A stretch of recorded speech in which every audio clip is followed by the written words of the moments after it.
ওকে okay so আমরা এখন ভূত আলোক বিজ্ঞানের কিছু জিনিসপত্র নিয়ে কথাবার্তা বলবো। আমি অলরেডি আসিফ তোমাদেরকে যে ভূত আলোক বিজ্ঞান পড়াইছে সেটা দেখছি।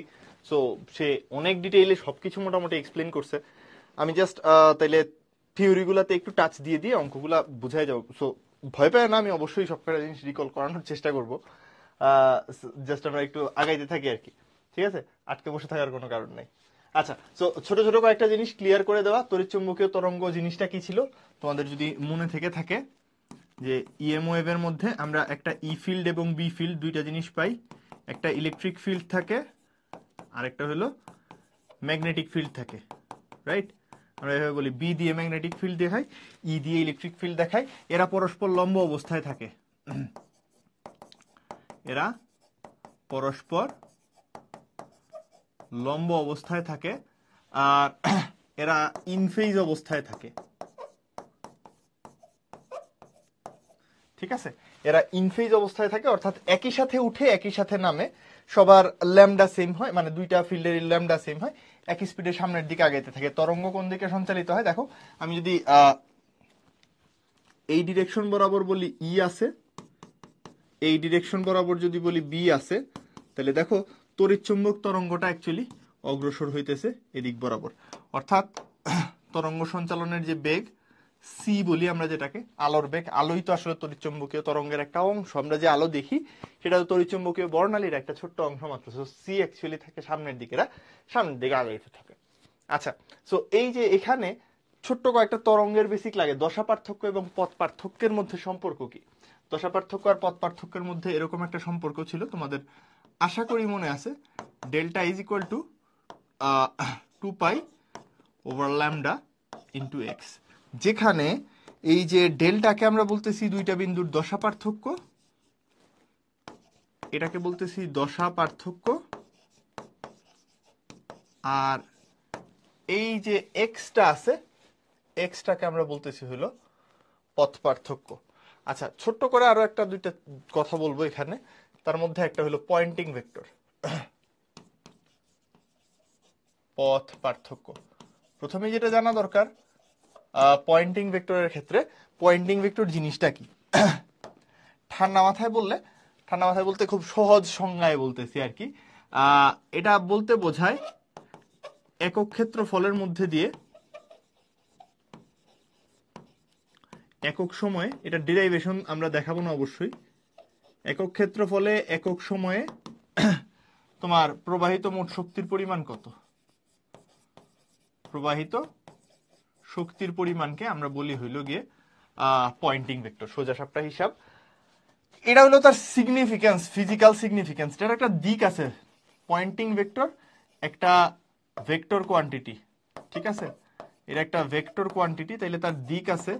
দিক হইল সি এর ডিরেকশনে, তরঙ্গ সঞ্চালনের দিক নির্দেশ করে। তো কেন পয়েন্টিং ভেক্টর লাগে? এটা থেকে আমরা বুঝি এনার্জি কোন দিকে ট্রান্সফার হচ্ছে, ঠিক আছে? এটা থেকে আমরা বুঝি যে আলোক শক্তি কোন দিকে ট্রান্সফার হইতেছে। পয়েন্টিং এর বানানটা একটু মাথায় রেখো, এটা বিজ্ঞানী পয়েন্টিং এর নামে POINTING, POINTING না, এটা অনেকেই ভুল করে, যদিও এটা মানে লাইক এটা জানা না থাকলে দুনিয়া ধ্বংস হয়ে যাবে টাইপের কোনো ব্যাপার না। জাস্ট একটু মাথায় রেখো। ইস্যু যেটা এখান থেকে বোঝার মতো ইস্যু, একবার একটা কোশ্চেন আসছিল আমাদের আইইউটিতে, সো এটার জন্য লাগে। দেখো একটু, পয়েন্টিং ভেক্টর বলতে আসলে বোঝাচ্ছে কি, যে একক সময়ে প্রবাহিত শক্তি, এটাকে আমরা কি বলতে পারি? দিস ইজ ক্ষমতা। একক সময়ে প্রবাহিত শক্তি। আর আরো একটা জিনিস যদি তার সাথে লাগায় দাও, যে একক ক্ষেত্রফলে ক্ষমতা, এটাকে কি বলে? তরঙ্গ চ্যাপ্টার হালকা পড়ে থাকলে জানার কথা। তাইলে আমি বলতে পারতেছি কাইন্ড অফ একক ক্ষেত্রফলে ক্ষমতা। একক ক্ষেত্রফলে ক্ষমতা, এই টার্মটাকে আমরা বলি হইল গিয়ে তরঙ্গের তীব্রতা, ঠিক আছে? এটাকে আমরা বলে থাকি হইল তরঙ্গের তীব্রতা। এটা একটু মাথায় রেখো। সো এইটা যদি বুঝো, এটা বুঝলে এখান থেকে আমরা ছোট্ট আরেকটা জিনিস একটু জানবো আর কি, যে এক সেকেন্ড, আহা,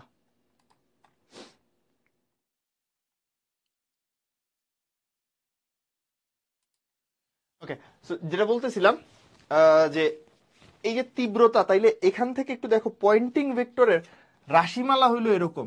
ভেক্টরটাকে আমরা এভাবে দেখাই, S is equal to 1/μ E cross B, 1/μ E cross B.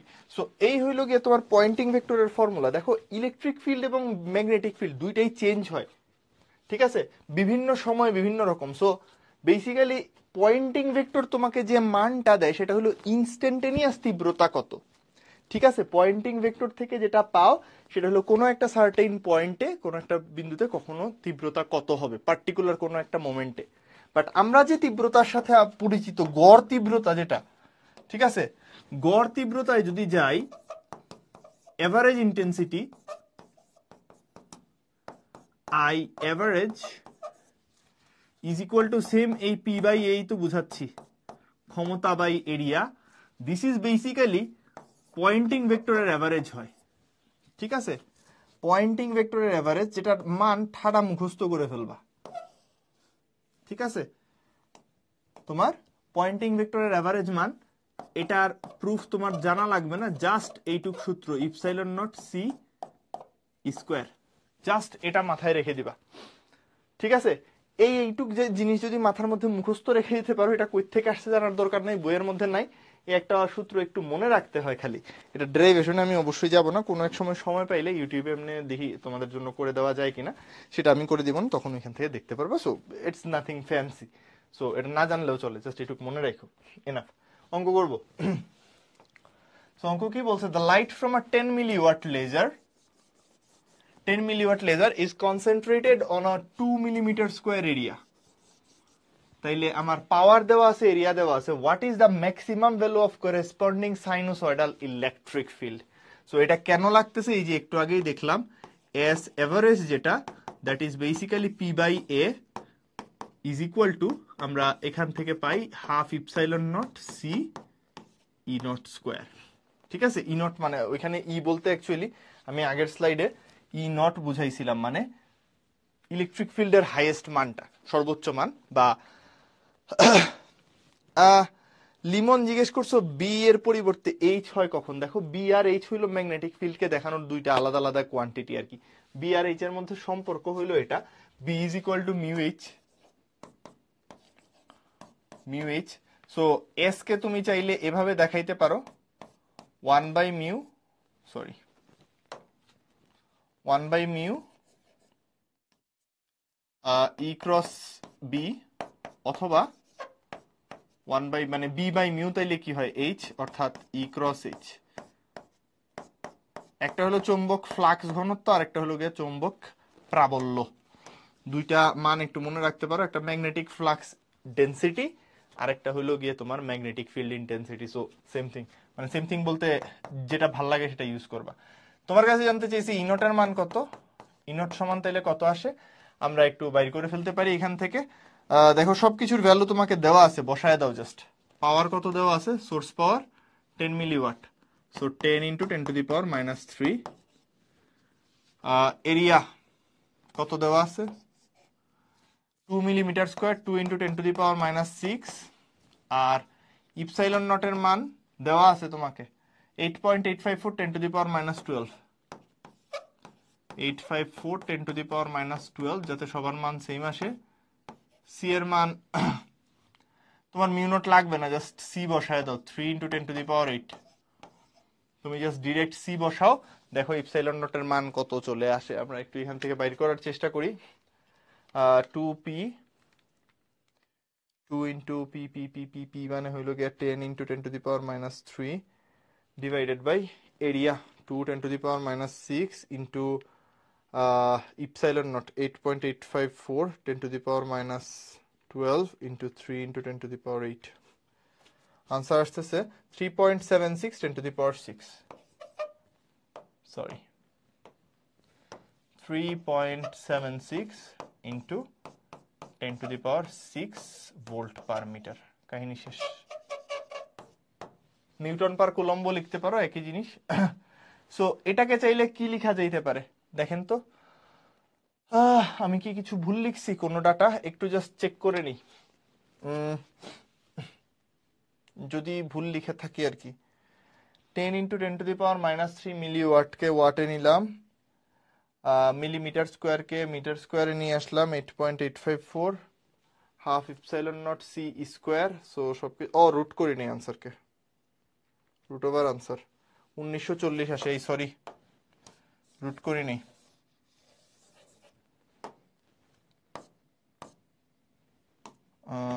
Okay 1940.3 volt per metre, তাহলে কিলো ভোল্ট পার মিটারে নিলে 1.94 হবে। এই যে এটা তাইলে 1.94 কিলো ভোল্ট পার মিটার সুন্দর মতো চলে আসছে। হ্যাঁ সিফাত আমি দেখছি আবরারও বলছো রুট করতে হবে, ইয়াপ আমি রুট করি নেই প্রথমে, but now it's okay. I guess এটার আনসার মোটামুটি সবার কাছে ক্লিয়ার হয়ে যাওয়ার কথা। সূত্রটুকু একটু কষ্ট করে মুখস্থ রেখে দিবা, সূত্র মুখস্থ রাখতে হবে, এই ছোট্ট একটা সূত্র, জাস্ট অ্যাভারেজ পাওয়ার, সরি পাওয়ার বলতেছি ইন্টেন্সিটির জন্য। ওকে পরেরটা, an FM radio station broadcasts on a frequency 94.5 megahertz. The station uses a half wavelength antenna. What is the length of the antenna? তাহলে তুমি চিন্তা করো হাফ ওয়েভলেংথ অ্যান্টেনা যদি ই করে, প্রথমে দেখো ওয়েভলেংথ কত, ওয়েভলেংথ হলো c/f, মান বসাও, c এর মান কত 3 × 10⁸, f এর মান হলো 94.5 মেগাহার্টজ, তার মানে 94.5 10⁶। বসায় দেখো কত আসে, দেন এটাকে হাফ করে দিবা, কাহিনী শেষ। 3 × 10⁸ ডিভাইডেড বাই 94.5 ইন্টু 10⁶, 3.1746 3.1746 মিটার। তাইলে অ্যান্টেনা লেংথ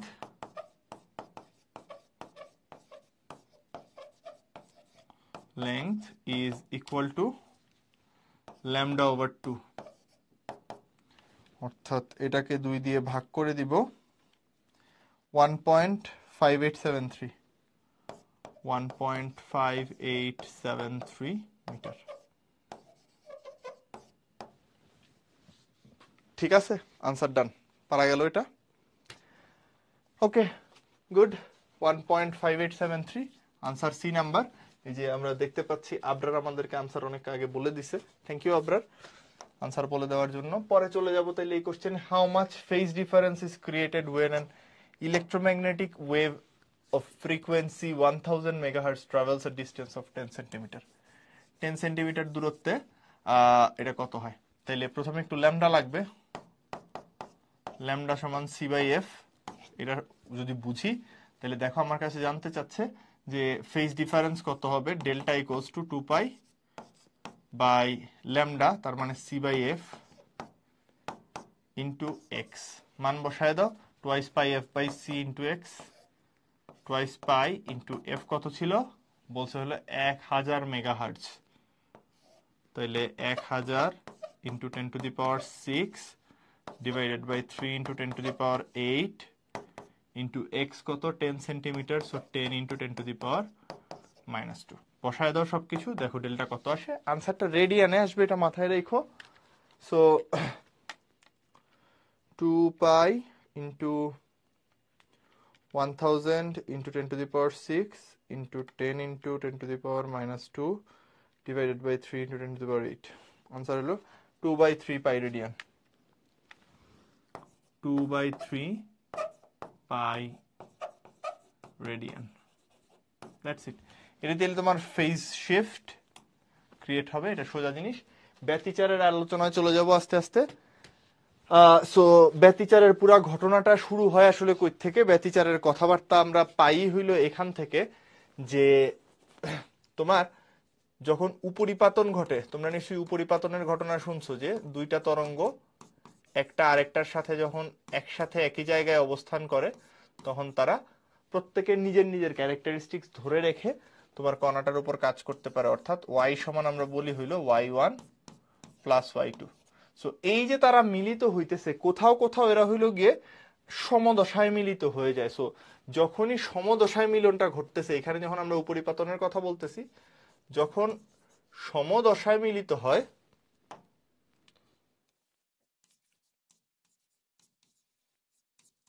সমদশায় যখন মিলিত হয় তখন তৈরি হয় হলো গঠনমূলক ব্যতিচার, অর্থাৎ বিস্তার অনেক বেড়ে যায়। আর যখনই হইল গিয়ে বিপরীত দশায় মিলিত হয়, এই যে এই জায়গায় যেটা দেখতেছি, যখন বিপরীত দশায় মিলিত হয়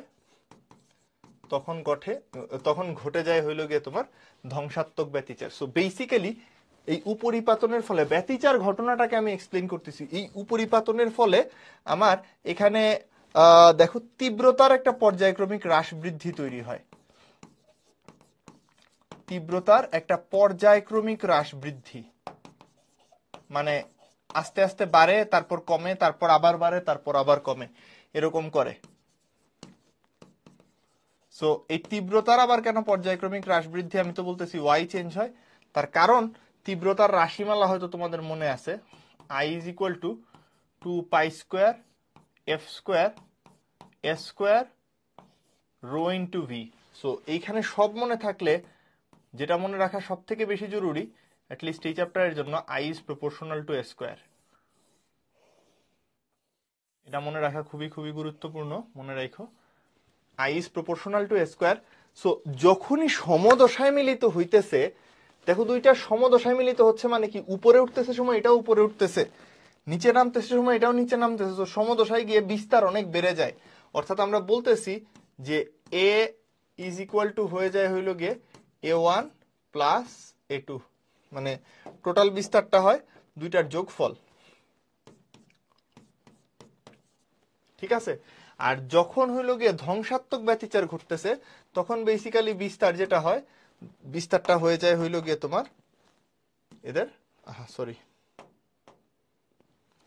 বিস্তার হয়ে যায় এদের বিয়োগফল, অর্থাৎ a1 আর a2 এর মধ্যে যে বড়, বড়টা থেকে ছোটটা বিয়োগ দিবা। এখন কখন সমদশায় মিলিত হয়? সমদশায় মিলিত হওয়ার মানে হইল, সমদশায় মিলিত হওয়ার শর্ত কি? শর্ত খুবই সিম্পল, যে এদের পথ পার্থক্য যেটা, এটা λ/2 এর জোড় গুণিতক হইতে হবে, λ/2 এর জোড় গুণিতক। আর এটার শর্ত কি? এটা কখন হয়?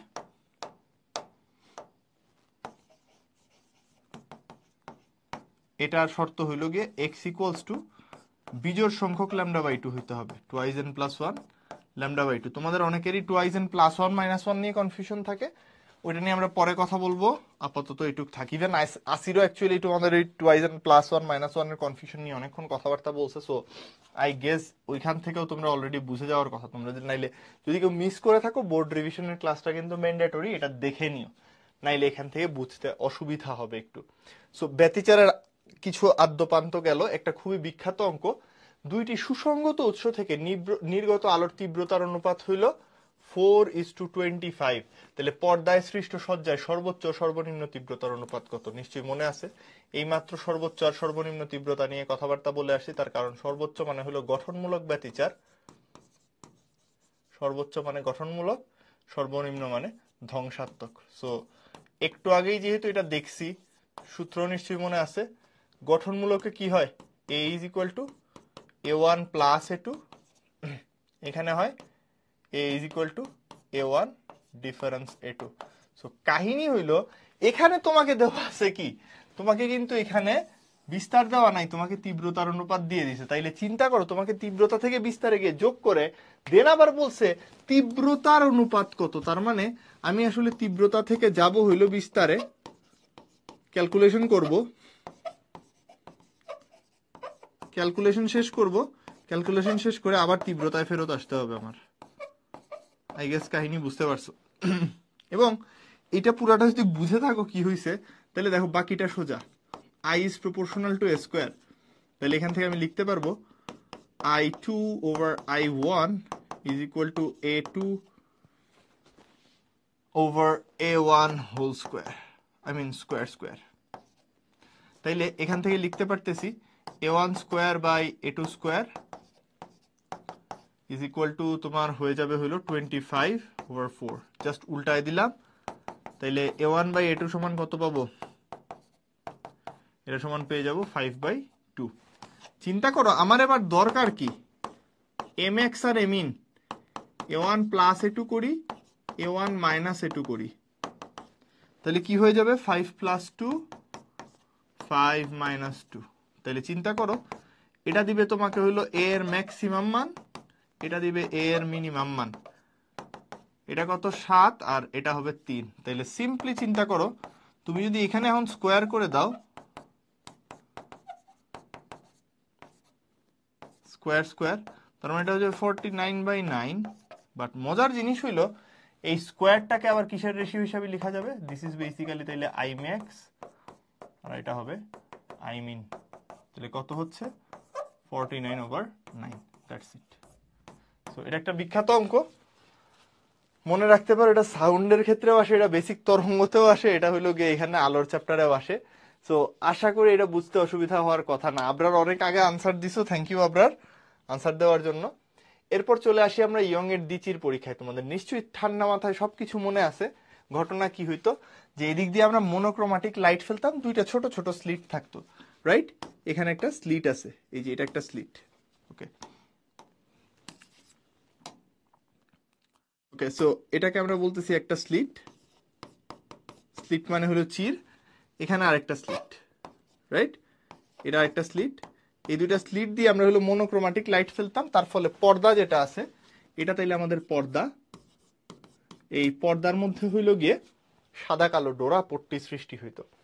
আচ্ছা, খুব ভালো কথা, এই যে সাদা কালো পট্টি সৃষ্টি হচ্ছে, এর মাঝখানে কিন্তু সব সময় থাকতো হইল গিয়ে কেন্দ্রীয় উজ্জ্বল ডোরা। তার মানে এটাকে আমরা বলবো central bright fringe, C B F, central bright fringe. তার দুই পাশে প্রথমে হবে অন্ধকার, কারণ পর্যায়ক্রমিক হ্রাস বৃদ্ধি।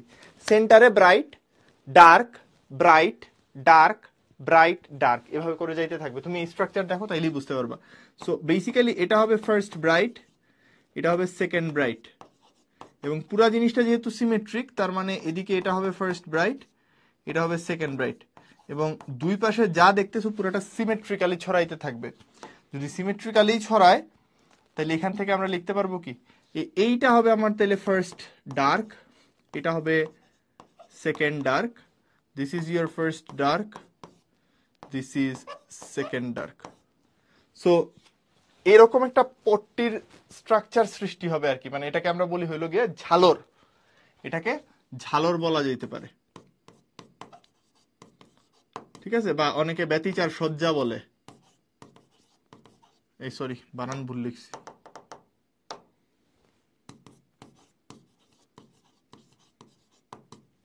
ব্যতিচার সজ্জা। সো একই জিনিস, জিনিসটা কি বুঝতে পারছো নিশ্চয়ই? ব্যতিচার সজ্জা বলতে বোঝাচ্ছি হইলো সাদা কালোর এই মিশ্রণটাকে। সো এখান থেকে আমরা মেইন যে জিনিসটা বাইর করি, যে যদি স্লিটের এই মানে এক স্লিট থেকে আরেক স্লিটের দূরত্ব যেটা, সেটা যদি এ হয়, একটু মাথায় রেখো এখানে স্লিটের প্রস্থ কত এটা নিয়ে আমরা মাথা ঘামাই না। স্লিটের প্রস্থ এটা এখানে আসে না ব্যতিচারের অঙ্কে বা ইয়ং এর দ্বিচির পরীক্ষায়। কখনো স্লিট কতটুকু প্রস্থের এটা আমরা জানি না, জাস্ট একটা পিন হোল, দ্যাটস ইট। এটা যদি এ দূরত্বে থাকে এবং এখানে কোনো একটা পয়েন্ট নিয়ে যদি আমরা কথাবার্তা বলি, তাইলে এই পয়েন্টটা আমার সেন্ট্রাল ব্রাইট থেকে কত দূরে আছে এটাকে আমরা সাধারণত ওয়াই এন দিয়ে দেখাই। কারণ এটা হইতে পারে কি, এই বিন্দুটা উজ্জ্বল হইতে পারে, এই বিন্দুটা অন্ধকারও হইতে পারে, রাইট? এই বিন্দুটা উজ্জ্বল হইতে পারে, অন্ধকারও হইতে পারে। সো যদি এন তম উজ্জ্বল নিয়ে কথা বলি, ওয়াই এন হয়ে যায় হইল n lambda D divided by A. কেন্দ্রীয় উজ্জ্বল থেকে এনতম অন্ধকারের দূরত্ব Y n is equal to আসে twice n plus 1 lambda D divided by 2 A. এখানে একটু ক্লিয়ার করে দেওয়া দরকার যে এখানে এন এর ভ্যালু 0 1 2 এন্ড সো অন হইতে পারে, এখানেও এন এর value 0 1 2 and so on. So এই যে 0 1 2 বসাইলাম, এটার আবার মাঝে যা একটু ক্লিয়ার করে দেওয়া ভালো। এখানে 0 বসাইলে আমরা পাই হইল সেন্ট্রাল ব্রাইট ফ্রিঞ্জ, কেন্দ্রীয় উজ্জ্বল ডোরা। 1 বসাইলে পাই হইল ফার্স্ট ব্রাইট, সরি 1 বসাইলে পাই হইল ফার্স্ট ব্রাইট, 2 বসাইলে পাই second bright. So it's fine. এইটার ক্ষেত্রে কাহিনী একটু আলাদা। এখানে 0 বসাইলে পাই ফার্স্ট ডার্ক, কারণ সেন্ট্রাল ডার্ক বলতে তো কিছু নাই। 1 বসাইলে পাই সেকেন্ড ডার্ক, 2 বসাইলে পাই থার্ড ডার্ক। সো তোমাকে যততম ডার্ক বাইর করতে বলবে তুমি তার থেকে এক কম বসাবা এন এর মান। তোমাকে পঞ্চম ডার্ক বা পঞ্চম অন্ধকার বাইর করতে বললে তুমি এন এর মান বসাবা 4, যদি ষষ্ঠটা বাইর করতে বলে বসাবা 5, যততম অন্ধকার ডোরা নিয়ে কথা বলবে তার থেকে 1 কম বসাই দেবে, দ্যাটস ইট। এইটুকু মাথায় রাখলেই চলে। ডোরা ব্যবধান, ডোরা ব্যবধান বলতে বোঝাচ্ছি হইল গিয়ে একটা উজ্জ্বল থেকে উজ্জ্বলের দূরত্ব, অর একটা অন্ধকার থেকে, সরি বেশি হয়ে গেছে আসলে, অর একটা অন্ধকার থেকে অন্ধকারের দূরত্ব। এটাকে আমরা বিটা দিয়ে দেখাই, বিটা ইকুয়ালস টু আসে ল্যামডা ডি বাই এ। ঠান্ডা মাথায় একটা জিনিস মনে রাখো, লেটস সে এরকম করে ডোরা সৃষ্টি হয়েছে, সো এটা ধরো অন্ধকার বা উজ্জ্বল হোয়াটএভার ধরো তুমি, সমস্যা নাই। আমরা ডোরা ব্যবধান বলতে বোঝাই এটা, একটা থেকে আরেকটার ডিস্টেন্স, দিস ইজ বিটা। আরেকটা যেটা ইউজ করি আমরা, এটাকে বলে ডোরার প্রস্থ, দিস ইজ বেসিক্যালি এইটুকু। ডোরার প্রস্থ জি দিয়ে দেখাই, অনেকে এক্স দিয়ে দেখায়, আমি জি দিয়ে দেখাই। তার কারণ হইল গিয়ে তোমার এক্স দিয়ে আমরা পথ পার্থক্য দেখাই। সো এটাও একটু লিখে রাখতে পারো, ডোরা প্রস্থ। জাস্ট এক্সপ্লিসিটলি যদি কখনো প্রস্থ নিয়ে কথা বলে তাইলেই আমরা প্রস্থকে টেনে আনবো, নাইলে ডোরা প্রস্থ নিয়ে কথা বলবো না, এটাতে একটু পরে আসতেছি। জি ইকুয়ালস টু বেসিক্যালি এটা হলো বিটার half, lambda D divided by 2a আসে। আবারও বলতেছি, এটা আমরা কখনো নিজেরা তুলে আনবো না, এটা যদি কখনো কোশ্চেনে বলে ডোরার প্রস্থ কত হবে, ইন দ্যাট কেস আমরা এটা ইউজ করবো। রিজনটা কি, এই ব্যতিচার বা ইয়ং এর দ্বিচির পরীক্ষা নিয়ে যত জায়গায় কথা হয় বা যতগুলা বই আছে, সবাই ডোরা ব্যবধান পর্যন্ত আসছে। ডোরা প্রস্থ কেবলমাত্র তুমি বাংলাদেশি বইগুলাতে পাবা, বাংলাদেশি বাংলা বইগুলাতে ডোরা প্রস্থ নিয়ে অনেক কথাবার্তা বলছে, কোন এক কারণে বলছে, তাদের ভাল লাগছে বলছে, okay what ever it is, I don't care. অঙ্ক with two slits spaced at d equals to 0.2 mm apart, 2 mm apart, a screen at a distance of d equals to 1.0 meter, the কি বলতেছে third bright fringe মানে হইল গিয়ে ডোরা is found to be displaced এত centimetre from central bright fringe. So Y bright নিশ্চয়ই মনে আছে, ওয়াই এন এর formula n lambda D divided by A. বাইর করতে বলছে কি, একটু চিন্তা করো তো, ওয়েভলেংথ অফ লাইট। আচ্ছা, ওয়াই এন কত, 7.5 millimetre, so 7.5 10 to the power -3 is equal to, third ব্রাইটের কথা বলছে, ল্যামডা বাইর করতে চাই, ডি এর মান 1 বলছে, আর এ কত, এ বলছে 0.2 মিলিমিটার, তার মানে 0.2 10 টু দি পাওয়ার -3। আচ্ছা, সো এখান থেকে ল্যামডা একটু বাইর করে ফেলার চেষ্টা করি, ল্যামডা হয়ে যাবে 7.5 10 to the power -3 into 0.2 into 10 to the power -3 into 1/3.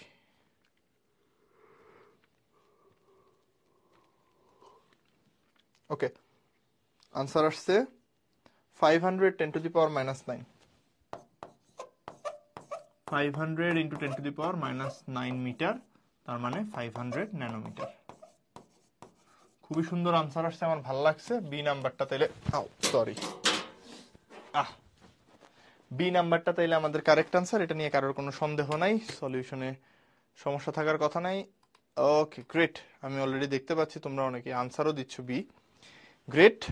তারা গেল, তাহলে চলে যাব পরের অঙ্কে। পরের অঙ্কটাতে বলছে ইয়ং এর দ্বিচির পরীক্ষায় আলোর কম্পাঙ্ক এত, পার্শ্ববর্তী ডোরার কেন্দ্রের মধ্যবর্তী দূরত্ব সামথিং, পর্দাটি যদি 1.6 মিটার দূরে থাকে তাহলে চির দুটির মধ্যবর্তী দূরত্ব কত। আচ্ছা, অঙ্কটাতে একটা পেইন আছে, পেইনটা কই দেখো, আমি আগে এক্সপ্লেইন করার চেষ্টা করি, তাইলে অঙ্ক করতে গিয়ে সুবিধা হবে। দেখো, আমি একটু আগে বলছি যে এইগুলাকে উজ্জ্বল বললে, ঠিক আছে ফাইন। এখন সাধারণত ডোরা কথাটা যদি কোশ্চেনের মধ্যে থাকে, সাধারণত ডোরা বলতে আমরা সবসময় উজ্জ্বল ডোরা বোঝাই, অন্ধকার বুঝাই না। ডোরা মানেই হইল উজ্জ্বল ডোরা, অন্ধকারটা ডোরা না, কারণ অন্ধকারটা বাই ডিফল্ট ওখানে কোনো আলো পড়ে নাই আসলে। মানে আমরা যদিও বোঝার জন্য অন্ধকার ডোরা বলতেছি, বাট আলো ছিল না, পুরাটাই অন্ধকারই ছিল, ছোপ ছোপ হয়ে কিছু আলো পড়ছে মাঝখানে, মনে হচ্ছে যেন অন্ধকার হয়ে গেছে কিছু জায়গায়, নতুন করে অন্ধকার হয় নাই। যেই কারণে ওই যে বললাম ডেডিকেটেড অপটিক্সের বইগুলাতে তোমার কোথাওই ডোরা বলতে অন্ধকার ডোরা ধরে নেই। ডোরা মানে ফ্রিঞ্জ মানেই ব্রাইট ফ্রিঞ্জ, ফ্রিঞ্জ মানেই ব্রাইট ফ্রিঞ্জ যদি হয় তাহলে চিন্তা করো পার্শ্ববর্তী দুইটি ডোরার কেন্দ্রের দূরত্ব মানে উজ্জ্বল থেকে উজ্জ্বলের দূরত্ব, দ্যাট ইজ বেসিক্যালি ডোরা ব্যবধান। তুমি প্রথমে ট্রাই করে দেখো এটা দিয়ে আনসার মিলে কিনা, this is the logical thing.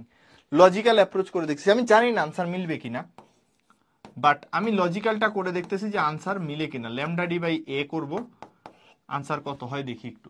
তাইলে আমাকে যেহেতু ফ্রিকোয়েন্সি দিয়ে দিছে, আমি লিখতে পারবো 3 × 10⁸ ডিভাইডেড বাই 6.2 × 10⁻14, 6.2 × 10⁻14 ইন্টু ডি কত জানি 1.6 মিটার দূরে, আর 0.72 চির দুইটার মধ্যবর্তী দূরত্ব বাইর করতে বলছে, 0.72 mm, 0.72 10⁻³ বাইর করে ফেলো। এ কত দেখো, এটার আনসার মিলে কিনা। না মিললে আমরা হলো ডোরার প্রস্থ নিয়ে কথাবার্তা বলতে পারি পার্শ্ববর্তী দুইটা, বাট অ্যাজ লং অ্যাজ তোমার দেহে আছে প্রাণ, চেষ্টা করে যাও। 6.2 10⁻14 ইন্টু 1.6 ডিভাইডেড বাই 0.72 10⁻³ আনসার আসতেছে 1.07 10⁻³ 1.075 ইন্টু 10⁻³ মিটার। সো এই হলো দূরত্ব। আনসার নাই, কারণ বাংলাদেশি বই। So this is basically the approach. তোমার যদি রিটেনে আসে তুমি কি করবা, এবার আমাদের বই অনুযায়ী যদি তুমি আগাও তাহলে তোমাকে পার্শ্ববর্তী দুইটা ডোরা বলতে আসলে কি বোঝায়। আমাদের বইয়ের মধ্যে এটা আমার ফার্স্ট অ্যাপ্রোচের জন্য, এটা অনলি ফর ফার্স্ট অ্যাপ্রোচ, ঠিক আছে। সেকেন্ড অ্যাপ্রোচে আমি বলতেছি যে ঠিক আছে পার্শ্ববর্তী দুইটা ডোরার মধ্যবর্তী ব্যবধান মানে কি আসলে ডোরার প্রস্থ, রাইট? একটার হাফ আর একটার হাফ মিলে তো ডোরার প্রস্থই হয়। সো জি বাইর করো, G equals to basically beta by 2। So আগের আনসারের যদি হাফ করে দেই আনসার আসবে 5.37 10⁻⁴। So 0.537 mm, this is your answer. এইবার আনসার মিলতেছে 537 mm মানে হইল গিয়ে 0.54 mm। ও সরি 54 দিয়ে দিয়েছি, 537 আছে যেহেতু 0.538 mm। Okay, so this is your answer, কাহিনী শেষ। ওকে, আই গেস তাইলে তোমরা মোটামুটি বুঝতে পারছো ঘটনা কি। এটা হলো standard approach, right? This is the standard approach, but এটাতে আনসার মিলে না। এটা মাথায় রেখো, এটা হলো আনসার মিলানোর জন্য করছি, ঠিক আছে। আমার যদি রিটেন এই অঙ্ক দিতে আমি এক্স্যাক্টলি এটাই করতাম, রিটেন দিলে আমি বাম পাশটাই করতাম, যেহেতু আনসার মিলে না আনসার মিলানোর জন্য ডান পাশ নিয়ে কথাবার্তা বলছি। ওকে, পরেরটা। একটি দিচির পরীক্ষণে 400 ন্যানোমিটার তরঙ্গ দৈর্ঘ্যের আলোর দৃশ্য ক্ষেত্রে 60টা পট্টি দেখা যায়। আচ্ছা, এই দৃশ্য ক্ষেত্রকে বলি আমরা ইংলিশে ফিল্ড অফ ভিউ।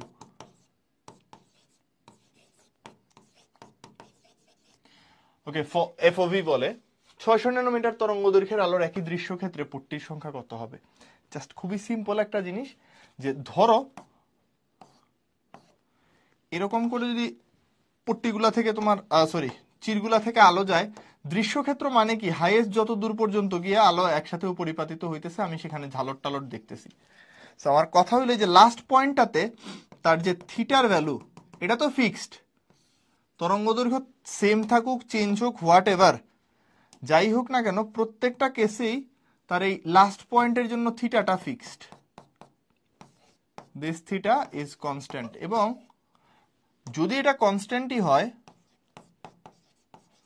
তাহলে চিন্তা করে দেখো, আমি বলতে পারতেছি কি যে এই থিটা যদি কনস্ট্যান্ট হয়, এখানে এই এ সাইন থিটা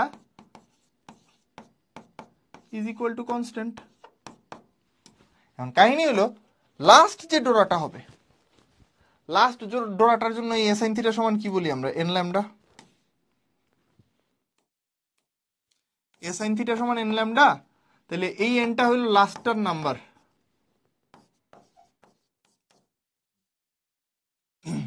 লাস্ট ক্রম, তাইলেই তো হবে। আর তাইলে লাস্ট ক্রমের জন্য এটা কি ফিক্সড, এটা ফিক্সড। তাইলে এখন জাস্ট চিন্তা করো লাস্ট ক্রম মানে কি, টোটাল যতগুলা হচ্ছে সেই নাম্বারটা। সো এখান থেকে আমি বলতে পারতেছি এটা যদি কনস্ট্যান্টই থাকে তাহলে এন ওয়ান ল্যামডা ওয়ান সমান কি বলতে পারবো, এন টু ল্যামডা টু, কারণ থিটা তো চেঞ্জ হচ্ছে না, থিটা চেঞ্জ না হলে সাইন থিটা চেঞ্জ হয় না। আশা করি বুঝতে পারছো। সো এটাই যদি হয় এন ওয়ান ল্যামডা ওয়ান সমান এন টু ল্যামডা টু হইলে এখান থেকে আমার বাইর করতে হবে এন টুর মান কত, এন টু সমান চলে আসবে তাইলে 400 ইন্টু 60 ইন্টু, সরি ইন্টু বলতেছি, ডিভাইডেড বাই 40 বলতেছি, ডিভাইডেড বাই 600 ন্যানোমিটার দিছো, এটা হবে 40টি। ঠিক আছে, একেবারে সোজা সাপটা কোশ্চেন, ইজি সলিউশন, প্যাচায় না। ঠিক আছে, জাস্ট কিপ ইট সিম্পল, তাইলেই তোমার খেলা হয়ে যাবে। ওকে, এই যে আবরার আমাদেরকে আবার আনসার দিছে, ভেরি গুড। পরের question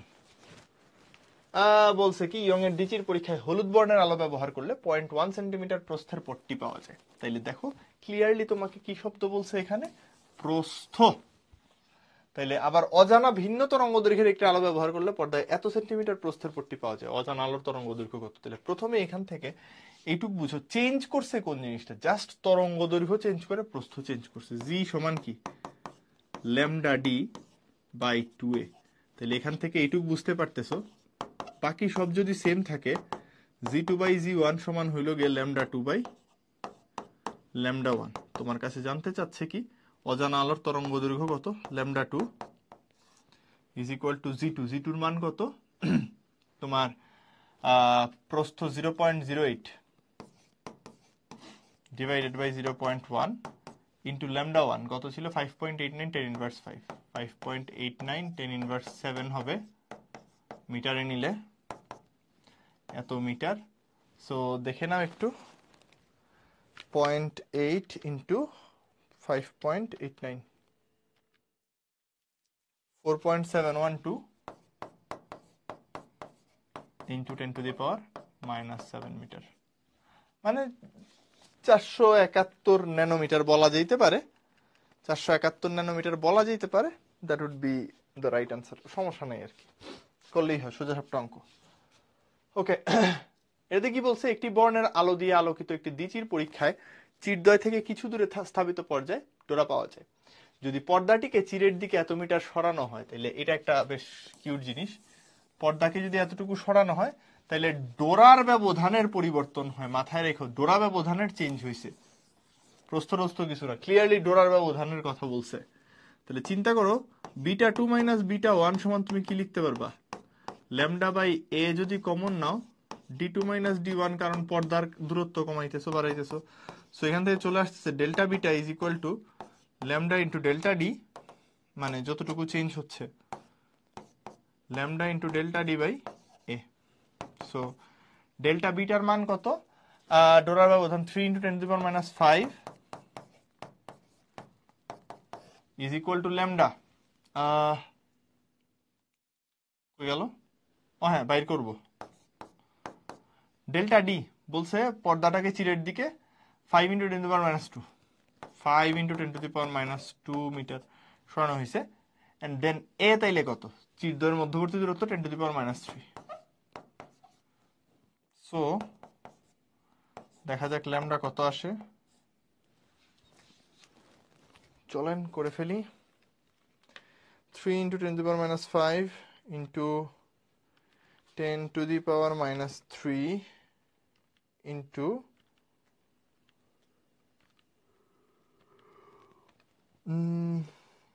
into 1/5 into 10 to the power -2। So answer আসতেছে হইল 610 ইনভার্স 9। সুন্দর মতো আনসার আসছে 610 ইনভার্স 9 মিটার, 600 ন্যানোমিটার। সুন্দর আনসার। পারা গেল, সহজ অঙ্ক ছিল। সো এটাও কিন্তু ভালো করে একটু বুঝতে হবে। পরেরটা, বায়ুতে ইয়ং এর দিচির পরীক্ষায় 6000 অ্যাংস্ট্রম তরঙ্গ দৈর্ঘ্যের আলো ব্যবহার করলে ডোরার ব্যবধান হয় এটা। যদি সমস্ত পরীক্ষা যন্ত্রকে 1.33 প্রতিসরণাঙ্কের একটা তরলে ডুবানো হয় তাহলে ডোরার ব্যবধান কত হবে? সিম্পলি চিন্তা করো, বিটা সমান আমরা কি বলি, ল্যামডা ডি বাই এ। তাহলে যদি প্রতিসরণাঙ্কের তরলে ডুবাও তার মানে সি চেঞ্জ হচ্ছে, রাইট? আমি এইটুকু বুঝতে পারি যে যে প্রতিসরণাঙ্কেই ডুবাও না কেন, eta is equal to basically C not by C, ওই মিডিয়ামের জন্য, রাইট? এবার সি সমান কি এফ ল্যামডা। উৎস যদি সেমই থাকে তাহলে এটাকে আমি আসলে এমনি করে লিখতে পারি, উৎস যেহেতু সেমই, মানে তোমার একই আলোক উৎস নিয়ে কথাবার্তা হইতেছে, ইটা সমান চাইলে এফ ল্যামডা থেকে আমি এভাবে করে লিখতে পারি, এটা হয়ে যাবে lambda at air divided by lambda at some medium. তাইলে একটু চিন্তা করে দেখো, এই ফর্মুলাটা একটু মাথায় রাখি। এটাকে আমরা বললাম বিটা নর্মাল, আর বাতাসে করলে B naught is equal to lambda naught D by A. তাহলে এখান থেকে একটু চিন্তা করো, আমি লিখতে পারতেছি ডোরার ব্যবধান beta by beta not is equal to হয়ে যাবে ল্যামডা বাই ল্যামডা নট। এবার দেখো ল্যামডা বাই ল্যামডা নটের মান কত, 1 বাই ইটা। তাহলে বিটা ইজ ইকুয়াল টু হয়ে যাবে বিটা নট ওভার ইটা। মান বসায় দাও, কাহিনী শেষ। কারণ এই যে পুরা জিনিসটা, এটার মান কত আসলে, এটার আসল মান হইল গিয়ে 1 by eta. This is basically 1 over eta. বাকি সব বসায় দিছি, কাহিনী শেষ। বিটা নট ছিল কত,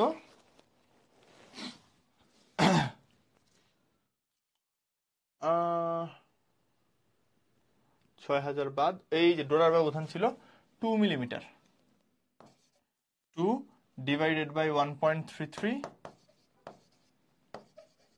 এই যে এত মিলিমিটার। সো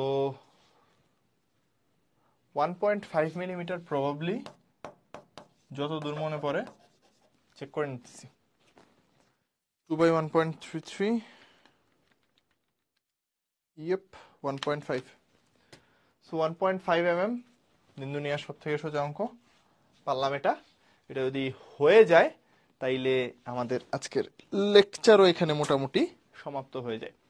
আরো কিছু অঙ্ক তোমরা যদি দেখো, বিভিন্ন সময়ে এই টপিকগুলা থেকে আসছে বিভিন্ন ভার্সিটির এক্সামে। সো অবশ্যই তুমি যদি ভালো করতে চাও, তোমার প্রিপারেশন আরো স্ট্রঙ্গার করতে চাও, তোমাকে অনেক বেশি বেশি করে পরিশ্রম করতে হবে। মনে রাখো, চলতরিৎ, স্থির তড়িৎ এবং ভূত আলোক বিজ্ঞান তিনটাই কিন্তু প্রচন্ড কঠিন চ্যাপ্টার। পড়াশোনা করতে একটু কষ্ট হয়, বুঝতে একটু কষ্ট হয়, কিন্তু যদি তুমি ওই সময়টা দিয়ে দাও একবার, দেখবা মানে পরের থেকে বুঝতে অত কষ্ট আর থাকবে না। সো যেখানে সময় লাগবে একটু সময় দিতে হবে, পড়াশোনার জন্য একটু সময় ব্যয় করতে তো হবেই, তাই না? সো একটু সময় ব্যয় করো, দেখবা তোমার সামনের সময়টা আরো সুন্দর হয়ে যাবে। পড়াশোনা বেশি বেশি করলে ভাল লাগবে, তুমি যখন দেখবা তুমি অঙ্ক সলভ করতে পারতেছো, মনের মধ্যে একটা আনন্দ হবে। সো ওভারঅল তোমার সময়টা অ্যাকচুয়ালি ভালো যাইতে থাকবে। যাই হোক, ভালো থাকো, সুস্থ থাকো, দেখা হবে পরে, টাটা।